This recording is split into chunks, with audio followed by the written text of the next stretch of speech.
Hello friends, welcome to super સહેલિયા. આજે હું દીપા તમને ગુજરાતી રાગીની કઢી સાથે સાદી ફાડા ખીચડી સાંજ માટેનું એક પરફેક્ટ પ્લેટર બતાવું. રાગીની કઢી સૌથી પહેલાં બનાવીશું. 1 કપ જેટલું સાધારણ ખાટું દહીં લેવાનું છે. સામે 2 મોટી ચમચી ભરીને રાગીનો લોટ લેવાનો છે. રાગીનો લોટ રેડીમેડ મળતો જ હોય છે માર્કેટમાં. આ કઢી બનાવવા માટે આપણે તૈયાર જ રાગીના લોટનો ઉપયોગ કરીશું. હવે આપણે એક આવા ઊભા વાસણમાં લઈ લઈશું દહીં. દહીં એડ કર્યા પછી આપણે 1 કપ ભરીને પાણી એડ કરી લઈશું. તો માપ કંઈક આ રીતનું રાખવું. અત્યારે 1 કપ જેટલું પાણી એડ કર્યા પછી 2 કપ રાગીનો લોટ એડ કરી લઈશું.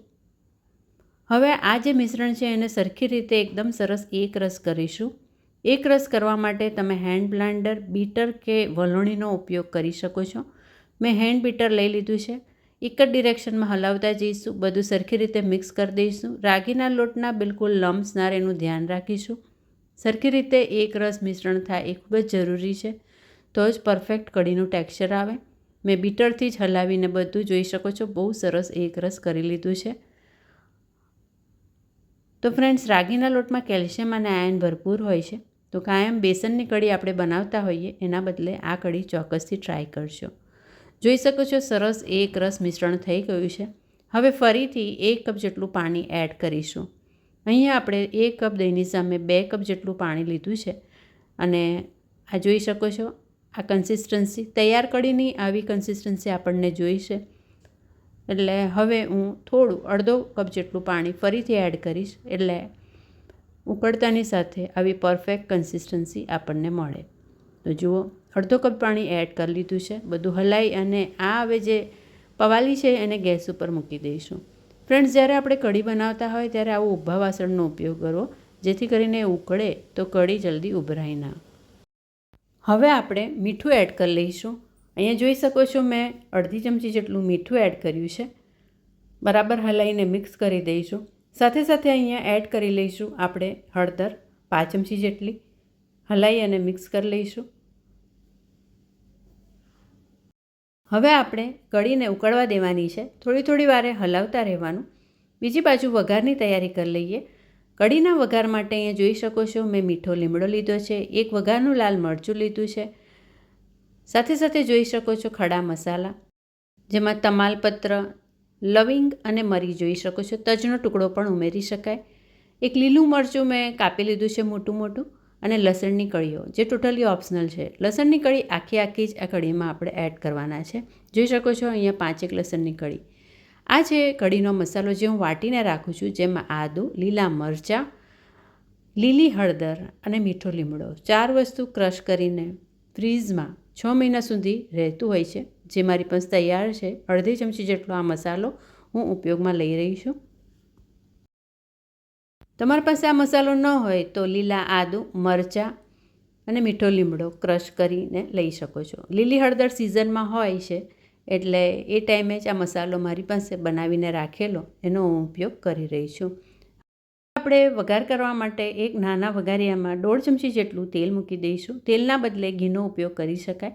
અડધી ચમચી જેટલા રાઈ દાણા, અડધી ચમચી જેટલું જીરું એડ કરવાનું છે. રાઈ અને જીરું સરખી રીતે તતડી જાય પછી બીજા જે વઘારના આપણે તેજાના મસાલા લીધા છે એ બધા 1 by 1 એડ કરતા જઈશું. રાઈ અને જીરું ફૂટી ગયું છે. વઘારનું લાલ મરચું એડ કરી લીધું છે. મીઠો લીમડો એડ કરી લીધો. સાથે હવે તમાલપત્ર, લવિંગ અને મરી દાણા એડ કરી લીધા છે. વઘારની બહુ સરસ સુગંધ આવી રહી છે, અને આ વઘાર જ્યારે આપણે કઢીમાં એડ કરીશું ત્યારે કઢી ખૂબ જ સરસ ટેસ્ટી બનશે. લસણની કળીઓ મેં આખી જ એડ કરી લીધી છે. એને સાધારણ ગુલાબી કલરની સાંતળી લેવાની છે. અને હવે લીલું મરચું સુધારીને રાખ્યું હતું એ પણ એડ કરી લઈશું. થોડું હલાવી લઈશું. મરચું અને લસણ જે છે એ હળવું ગુલાબી કલરનું થાય ત્યાં સુધી સાંતળતા રહીશું. કઢીનો જે મસાલો વાટીને રાખેલો છે એ પણ આપણે વઘારમાં જ એડ કરવાનો છે. એને પણ થોડુંક સાધારણ સાંતળી લેવાનું છે. વઘારની બહુ જ સરસ સુગંધ આવી રહી છે. જેમ જેમ બધા મસાલા એડ કરીએ છીએ એમ એનું સુગંધ જે છે એ સરસ વધારે આવતી જાય છે.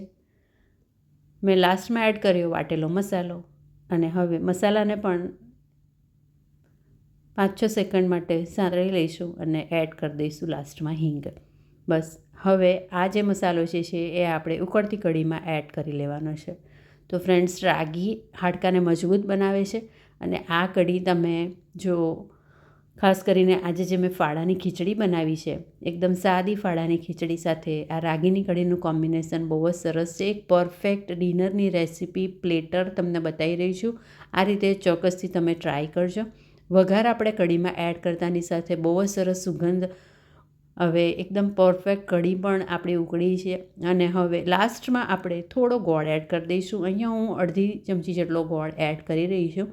તમે જે રીતે ગળ્યું ખાતા હોય એ રીતે ઓછો વધતો ગોળ એડ કરી શકો છો, પણ સાધારણ ખાટી મીઠી કઢી સારી લાગતી હોય છે એટલે ગોળ એડ કરવાનું ચૂકશો નહીં. કેલ્શિયમથી રીચ રાગી સાથે કેલ્શિયમ રીચ ગોળ એટલે એક બહુ જ સરસ પરફેક્ટ કઢી. અને જોઈ શકો છો એનું ટેક્સચર. બસ ગોળ ઓગળે અને કઢીમાં એક ઉભરો આવે ત્યાં સુધી જ એને થવા દેવાનું છે. પરફેક્ટ કઢી આપણી તૈયાર છે. ઉપરથી બસ બારીક સુધારેલા કોથમીરથી એને ગાર્નિશ કરીશું અને પીરસવા માટે આ રેડી છે. જો જુઓ, રાગીની કઢી બહુ જ સરસ, એકદમ પરફેક્ટ ટેક્સચર અને કન્સિસ્ટન્સી પણ પ્રોપર. કોથમીર એડ કરી અને ગેસ બંધ કરી દઈશું. કઢીને આપણે સર્વિંગ બાઉલમાં કાઢી લઈશું. કઢી પીરસવા માટે તૈયાર છે.